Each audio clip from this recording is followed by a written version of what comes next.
Chasse commence. Certains chasseurs ont parfois des idées de grandeur en ce qui concerne leur cache. Le ministère des Ressources naturelles et de la Faune les a à l'œil. On a des caches qui avaient là, 8 par 8, 8 par 10, 12 pieds par 12 pieds.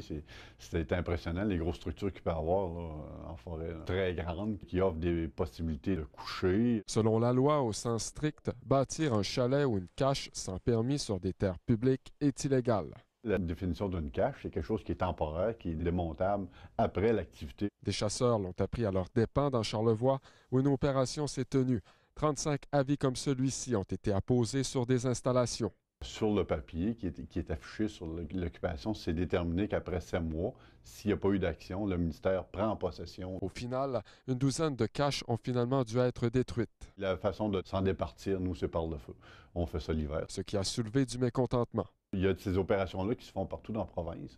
Sauf ici, dans Charlevoix, là, ça faisait tout bien plusieurs années qu'il n'y avait pas eu. Donc, il y avait comme un confort qui s'était installé. Les gens se sont conformés. Des caches qui se trouvent entre autres sur le territoire de la ZEC Lac-aux-Sables. Son président indique qu'il existe une tolérance. C'est qu'il ne devrait pas en exister une seule sur le territoire de façon permanente.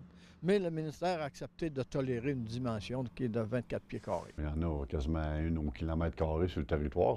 S'il fallait appliquer la loi au pied de la lettre, il faudrait être une armée pour gérer ce genre d'affaires-là. Durant la saison de la chasse, la présence d'installations permanentes fait souvent l'objet de frictions, de tensions entre les chasseurs, notamment en raison du fait que certains d'entre eux s'approprient le territoire public.